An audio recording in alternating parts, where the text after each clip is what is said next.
আসসালামু আলাইকুম viewers, welcome to হাসানের হিসাম। আজকের আমি আসছি হর্টিকালচার সেন্টার।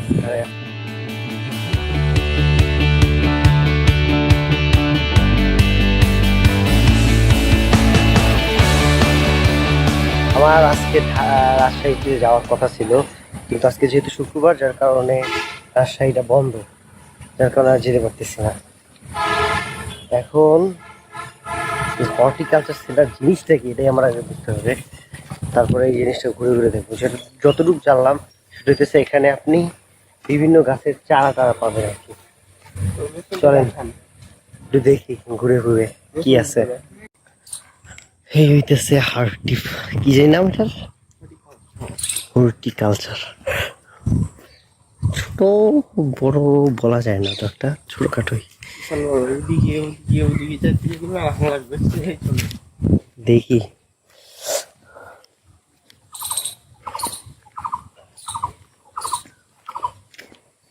এখানে রিসার্চ করে, আপনার যে গাছগুলো আছে ওগুলো নিয়ে রিসার্চ করতে থাকে। লাক্ষা লাক্ষা চাষ বেশি করে। রাক্ষা গবেষণা কেন্দ্র সবাই এখন যাবো না, তা তো আমি জানি না, এই ঘুরে যাবো দিকে নাক মুখ থেকে চলুন দিত ইসের করোনা। গাছগালা দাম খারাপ না, পোশাক গাছ কি গাছ যাক ফ্রেন্ডরা, অবশ্যই এগুলো হইতেছে সব আম গাছ। ওই আম গাছ, ওই আম গাছ।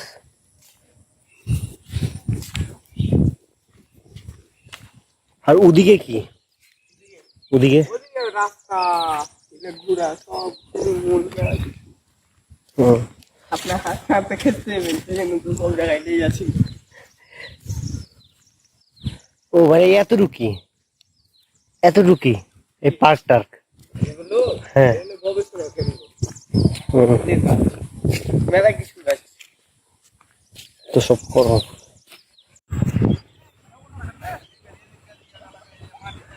তো ভিউয়ার্স, ওই হর্টিকালচারের পর এখন আমরা আসছি মহানন্দা নদীর তীরে।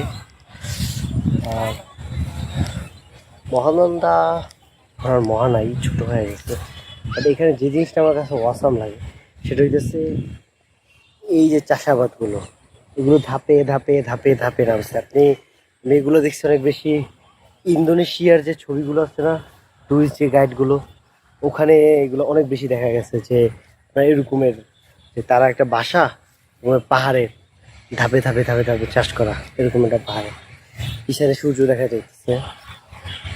এই যে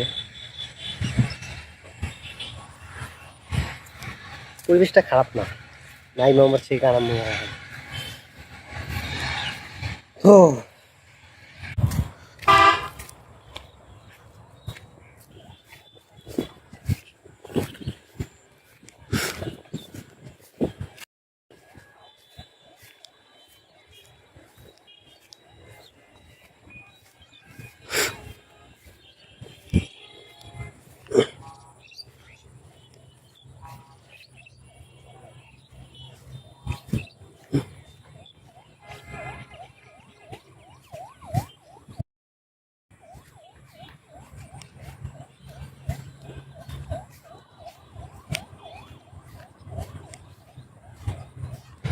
এই কিরামগঞ্জের পানিগুলোরেও রক্ষা দেয় নাই।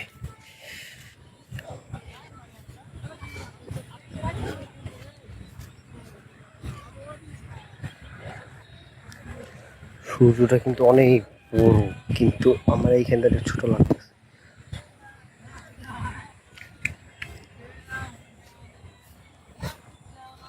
ফোনে কেন যেন ছোট লাগতেছে।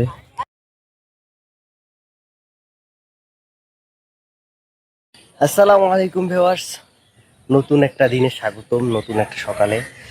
এখন আমি আছি চাপাই নবাবগঞ্জ রেল স্টেশনে।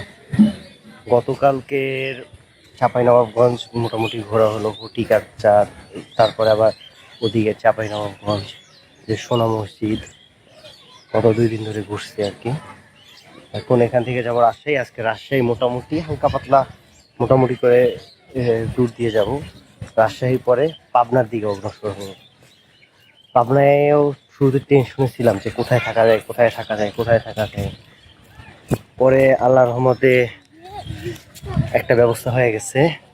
ওখানে আমার এক ফ্রেন্ড ছিল, আমার খেয়াল ছিল না, তো ওই ফ্রেন্ডের বাসায় যাবো ইনশাল্লাহ।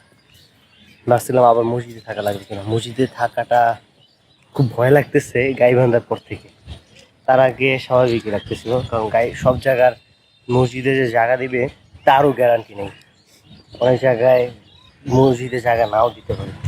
যদি না দেয় অনেক রাত্রেবেলা কি হবে, তো এটা গিয়েই দেখা যাবে যে মসজিদে থাকা লাগবে আমাদের, নাকি আমরা ওই ফ্রেন্ডের বাসায় যাওয়ার মতো সময় পাবো।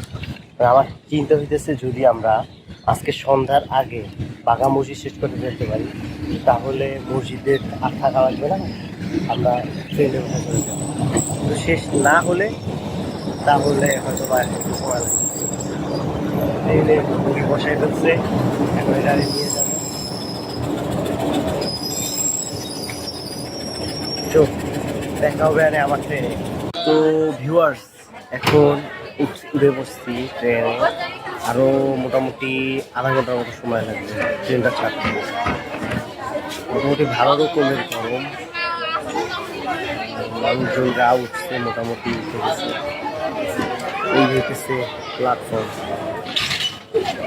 এইখানে বসার কারণ হইতেছে ট্রেনটা এদিকে যাবে, আর পিছনের দিকে বসলে সামনের যে বেঁকা মাঝে মাঝে বাঁকা হয় না ট্রেনটা, তখন সুন্দর লাগে।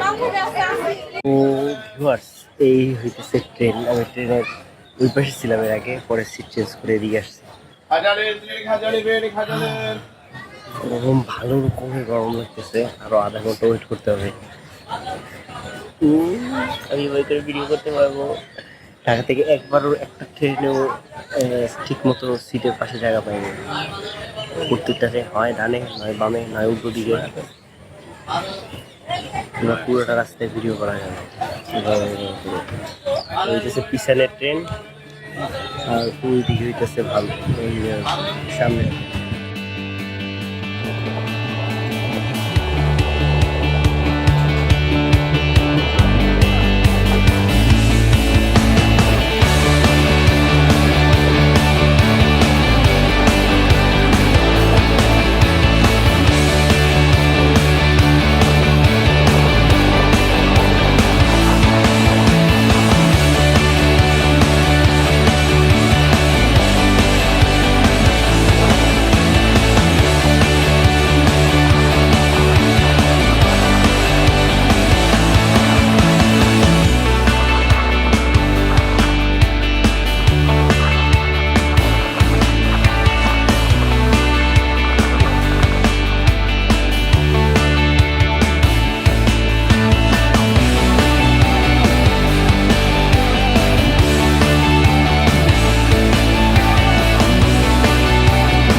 ভিউয়ার্স, আমি উত্তরবঙ্গের ভিতরে এই সিস্টেমটা শুধু রাজশাহীতেই দেখছি।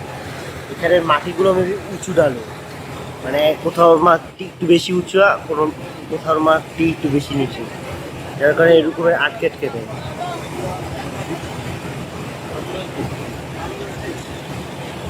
এই কারণে এখানে আম গাছ বেশি হয় কিনা আল্লাহ জানে।